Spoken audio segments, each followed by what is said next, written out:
안녕하세요. 헌터입니다. 오늘 분석해볼 기업은 두산 에너빌리티입니다. 최근에 주가가 엄청나게 폭등 이어가면서 단기간에 4배 가까이 올랐습니다. 74,000원에서 고점 잡고 최근에 살짝 내려왔다가 다시 한번 출발하고 있는 분위기인데요. 자, 현재 이제 7만원 근처까지 왔습니다. 이런 상황에서 앞으로도 계속해서 상승하면서 전고점 돌파까지 노려볼 수 있을지 분석을 통해 주가의 흐름 알아보도록 하겠고요. 자, 이제 올라준다면 향후 목표가 설정 우리 어디까지 좀 볼 수가 있을지, 자, 그리고 물려 계신 분들 대응부터 신규 진입 관점까지 다양한 투자 전략도 함께 알아보도록 하겠습니다. 자, 이어서 수급 상황입니다. 한 달 기준으로 개인이 샀고요. 외국인과 기관이 팔았습니다. 다만 최근에는 스탠스가 완전히 바뀌면서 개인은 매도세로, 그리고 외국인과 기관은 매수세로 전환을 했습니다. 완전히 포지션이 변경이 됐습니다. 자, 그래서 최근의 상승 흐름은 외국인과 기관의 쌍끌이 매수가 이끌고 있고요. 이어서 신용 잔고율입니다. 2% 남짓. 자, 계속 이어지고 있습니다. 큰 변화 없고 나쁘지 않아 보입니다. 자, 공매도 보겠습니다. 거의 뭐 1, 2% 안쪽으로 유지가 되는 점 상당히 낮습니다. 전혀 뭐 지금 걱정 없는 상황이고, 대차 잔고도 여기에 따라서 계속해서 바닥으로 계속 내려가고 있는 상황입니다.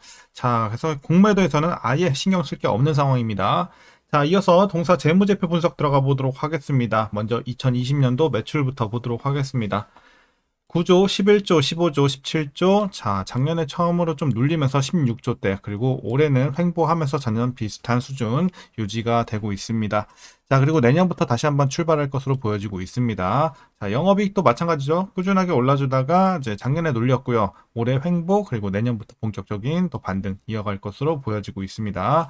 순이익도 작년에 눌렸다가 올해부터 회복. 자, 그래서 거의 비슷한 흐름이다. 그래서 올해는 전년 대비해서 거의 비슷한 수준이고요. 내년부터 실적 기대해 보면 되겠습니다. 자, 그럼 자, 이어서 분기별로 전년 대비 영업이익만 한번 비교해 보도록 하겠습니다. 먼저 지난 1분기에는 3,500에서 1,400 크게 눌렸고요.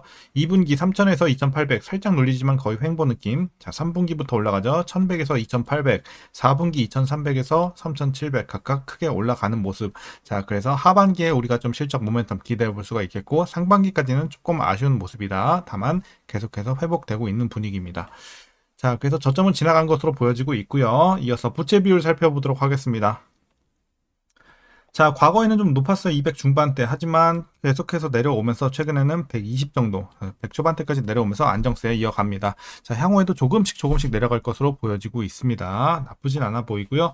ROE 보겠습니다. 좋았을 때 뭐 투자리수 진입을 했었고요. 하지만 이제 최근에는 많이 떨어졌죠. 0, 1, 3 올라주고는 있습니다만 그 수치가 굉장히 좀 미미합니다. 자, 향후에도 뭐 내년 6, 그리고 후년 7.4. 그래서 아직은 조금 시간이 걸릴 것 같습니다. 수익성은 회복이 되고 있다 정도로 보셔야지, 아직은 수익성이 그렇게 좋은 상황은 아닙니다. 자, 그럼 이어서 EPS 살펴보도록 하겠습니다. 주당 순이익도 꾸준하게 최근에 상승 흐름 유지가 되고 있고, 향후 전망도 괜찮습니다.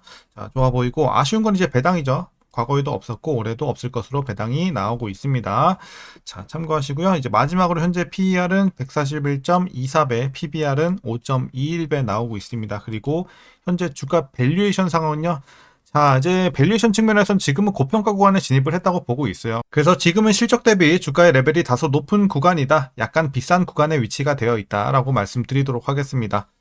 자, 이어서 동사 관련 이슈 한번 살펴보도록 하겠습니다. 먼저 2분기 실적 전망입니다. 자, 매출은 전년 동기 대비 3.31% 감소, 영업이익은 8.91% 각각 감소할 것으로 보여지고 있어서 살짝 눌리는 모습이죠. 자, 그래서 외형과 수익성이 모두 후퇴할 것으로 예상이 나오고 있는데, 다만 그렇다고 우리가 너무 걱정할 건 없는 게, 동사의 이제 사업의 계절성이 크지 않은 만큼 전년 대비 영업이익 축소에 우리가 크게 의미 부여할 건 없어 보입니다. 자, 그리고 또 하반기에 우리가 실적 회복되는 거 좀 아까 예상치 확인을 했기 때문에 크게 우려할 건 없어 보입니다. 다만 좀 아쉬운 실적 예상이 나오고 있고요. 이어서 올해 1분기에는 이제 수익성이 낮은 과거 대형 EPC 프로젝트를 정산할 때 발생한 비용까지 선투입한 부분에 이제 우리가 주목해야 되겠고요. 이제는 원자력과 가스 등 고수익 성장 사업이 실적을 이끌 것으로 보여지고 있습니다. 자, 그리고 이제 최근에 주가의 상승을 좀 가장 크게 이끌었던 것 중에 하나죠. 바로 팀 코리아. 자, 지난달 체코 원전 사업의 우선 협상 대상자로 선정이 되면서 동사에 대한 기대감이 많이 모이고 있는 상황입니다. 투심이 계속 회복이 되고 있고, 자, 두산 에너빌리티 수주 규모는 약 4조 원에 이를 것으로 예상이 되고 있고요. 후속 수주까지 올해 안에 이어질 전망이라서 이제 최근에 가장 좀 큰 모멘텀으로 자리 잡고 있습니다. 자, 이어서 동사는 대형 소형 원전 밸류체인에서 대안을 찾기 어려운 핵심적인 역할을 맡고 있고요. 올해 하반기에서 내년 초 주요 고객들로부터 이제 수주가 가시화될 것으로 예상이 나오는 점도 긍정적인 요소가 되겠습니다. 이어서 미국 웨스팅하우스양 원전 주기기 계약도 이제 꾸준히 늘어날 수가 있겠고요. 내년부터. 그리고 뉴스케일 파워가 진행 중인 루마니아 SMR 프로젝트 등도 호재로 작용할 전망입니다. 자, 이제 마지막 이슈입니다. 대형 원전 SMR 가스터빈 사업의 진정한 이익 회수기는 2030년대이지만 주가는 기다리지 않고 미리 선반영하면서 상승 중에 있습니다. 그리고 장기적 미래를 꿈꾸게 하는 이벤트가 부재한 시기에는 다소 조정이 나올 수는 있겠지만 이제 하반기에도 우리가 기대할 수 있는 모멘텀들이 즐비가 되어 있죠. 자, 한미 정상회담부터 7월 23일에는 인공지능 액션데이 그리고 SMR 및 가스터빈 수주 등 이런 다수의 모멘텀들 자리 잡고 있는 상황입니다. 그래서 상반기보다 하반기에 우리가 조금 더 기대를 해볼 수 있는 상황입니다. 그래서 점점 이런 재료들도 나아지고 있고 실적도 나아지고 있다는 점이 상당히 긍정적인 부분이 되겠습니다. 자, 그럼 최근의 이슈는 여기까지 마치도록 하겠고요. 마지막으로 여러분들 투자 전략 설명드리면서 영상 마무리하도록 하겠습니다. 자, 먼저 신규 진입 관점에서는 반대 의견 드리도록 하겠습니다. 일단 뭐 다른 이유는 없어요. 그냥 딱 한 가지 이유죠. 주가가 너무 많이 반영이 됐고 올라왔다라는 관점에서 신규 진입으로 들어가기엔 다소 부담이 있고 고평가 구간까지 좀 지금 진입을 했다라고 판단을 하고 있어서 지금은 이제 가급적이면 여러분들 보유자분들만 좀 대응하시면 좋을 것 같습니다. 그래서 개인적으로는 보유자의 영역이다 지금은 이렇게 판단하고 있기 때문에 반대 의견 드리도록 하겠습니다. 자, 신규는 관망하시는 게 좋을 것 같고요. 자, 그럼 이어서 보유자분들 어떻게 좀 대응하시냐?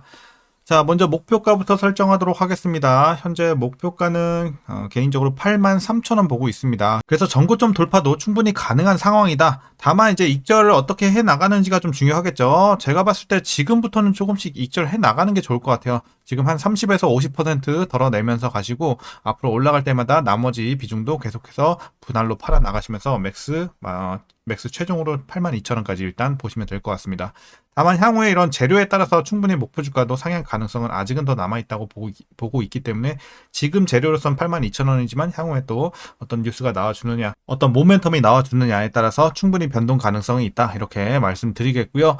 이제 투자 기간 같은 경우는 뭐 사실 이 종목 같은 경우는 지금 다 가능해요. 그러니까 단기로 보셔도 되고 중기로 봐도 되고 지금은 장기까지도 가능한 상황이 됐어요. 그러니까 웬만하면 이제 에너지 관련주는 제가 정책 이슈라든지 대외적인 환경에 너무 좀 민감하기 때문에 사실 장기 초장기는 그렇게 권하는 섹터가 아닌데 지금 상황에서는 일단은 뭐 중장기까지도 우리가 고려할 수 있는 상황이다라고 보고 있기 때문에 일단 지금 투자 기간을 여러분들이 알아서 정하시면 될 것 같아요. 그래서 좀 짧게 볼 거다 하면 아까 말씀드린 목표가까지 딱 보면 될 것 같고 사실 이제 조금 더 중장기로 보셔도 충분히 그 위에까지도 재료를 계속 체크해 나가게 되겠지만 가능하다라는 관점으로 말씀드리면서 다만 이제 불타기는 하지 마세요. 올라갈 때마다 계속 모아가는 전략은 굉장히 지금 위험합니다. 굉장히 비효율적이에요. 불타기는 하지 마시고 여러분들 계속해서 그렇게 이어나가시면 될 것 같고 마지막으로 위에서 물려 계신 분들 단기적으로는 살짝 있을 수는 있겠지만 딱히 걱정할 건 없죠. 지금 손실폭도 거의 없고 물탈 필요도 없는 구간이기 때문에 따로 말씀드리진 않겠습니다.